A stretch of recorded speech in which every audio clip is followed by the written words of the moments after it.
Good evening, dear viewers, and welcome to RTD's English News Edition. Tonight's top stories are: the National Strategy for Social Protection has been held by the Secretary of State for Social Affairs.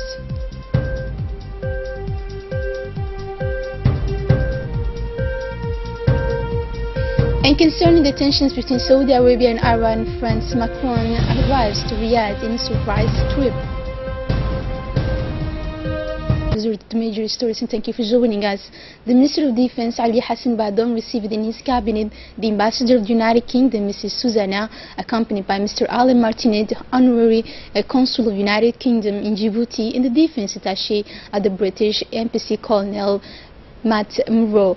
Besides, the Minister of Defense took part in this meeting. From Djibouti side, Captain Yes Abdullahi Kele, head of the cabinet of the Ministry of Defense. The visit of the ambassador is part of her contact with the authorities of the country. The discussions between the minister and his host focused on the strengthening of the existing bilateral cooperation relations between the two countries, and more particularly on cooperation between the two armies. In their meeting, the two authorities also raised the situation in the region, particularly that of Somalia, Eritrea, and Yemen.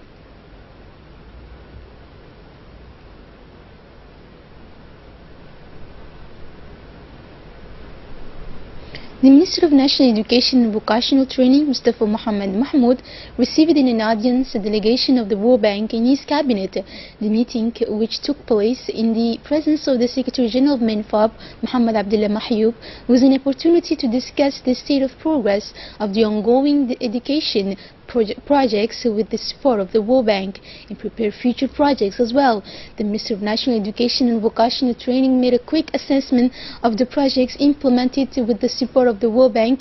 He said he was pleased with the major advances, especially in the areas of universal schooling for all the children of the Republic at different levels of education. In the Higher Education Minister, Dr. Nabil Mohamed Ahmed chaired yesterday an online training upgrade for French language at the University of Djibouti. This project of online training was set up by a group of teachers of the university to improve the level of expression and writing of students in French. This online training will be available to all those supposed to improve their French language. The objective of this training is to upgrade French language expression and writing, knowing that the University of Djibouti is the only one in East Africa that has the opportunity to remain French-speaking country. Participants included the Djibouti University President Dr. Mohamed Hassan Jama, IFAR Director and Stephen Brana, and also several research professors from the University of Djibouti took part in this training.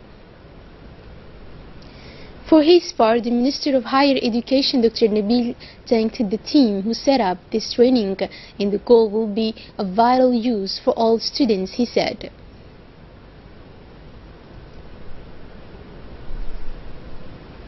Continuing with the national news, the Minister of Labour responsible for the reform of the administration, Hassan Idris Samirwe, received on Thursday in his office the Ambassador of the People's Republic of Ethiopia, Shemipo Fitamo Adipo, and an assistant of the embassy in charge of the document on the agenda of the meeting for a better regulation of the Ethiopian workforce working in Djibouti. This working meeting follows a previous meeting which focused on the regularization in work permit companies representing careers and operators of oil companies, Horizon 4 side. The Minister of Housing, Urbanism and the Environment, Musa Mohammed Ahmed, at the head of a large delegation composed of his main collaborators and members of the project unit, yesterday moved to the Kurikoma locality to inaugurate a drilling. The meeting was attended by the Prefect of the Region, Vice President of the Regional Council, Commander of Corps of the Army, and the traditional chiefs. The drilling is the result of the actions carried out by the department through the project of adaptation technologies implementation in the fragile ecosystems of the central plains of Djibouti. And after the ceremony of the inauguration of the new drilling, a consultation meeting took place under a tree. Attended this meeting the Minister of Housing and Environment, Mr. Musa Mohammed Ahmed, the Prefect of the region, the Vice President of the Regional Council, but also notables of this region. During this meeting, the notables expressed their thanks to the Minister of Environment for his efforts to improve the living conditions of the rural population. He recalled that this new drilling of Kudekama, which has a flow of 70 cubic meters, will supply water and make independent the agroforestry perimeter of 10 hectares of this locality, as well as development of new perimeters. In speaking for this occasion, the Minister has emphasized that the implementation of the project activities will contribute in accordance with the policy led by the President of the Republic, Ismail Mergele, who aims to improve the living conditions of rural and urban population by offering them opportunities to create income-generating activities that will boost the local economy. The Minister first thanked the authorities of the region for their warm and fraternal welcome.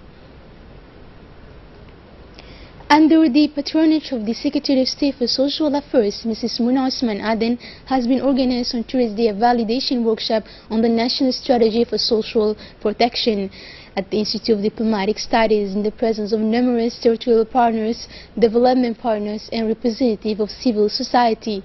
This new strategy of social protection aims the protection of human capital, a key factor of contribution to the construction of the new models of society, an eminently political objective of Vision 2035. Like other developing countries, the Republic of Djibouti is developing its social protection by deploying a number of modes of intervention, including in particular cash and monetary transfer programs in social inclusion programs such as the promotion of microfinance in the social and solidarity economy as well.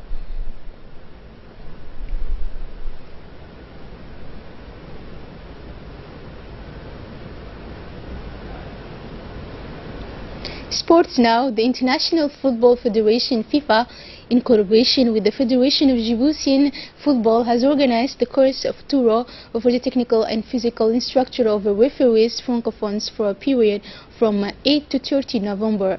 Yesterday at the Sheraton Hotel, in the presence of President of the Djiboutian Football Federation, Chairman of the Refereeing Commission of the African Confederation of Football, and many others, 33 instructors have came from different countries to participate in this course, and this is the third time that this kind of course has been held in Djibouti.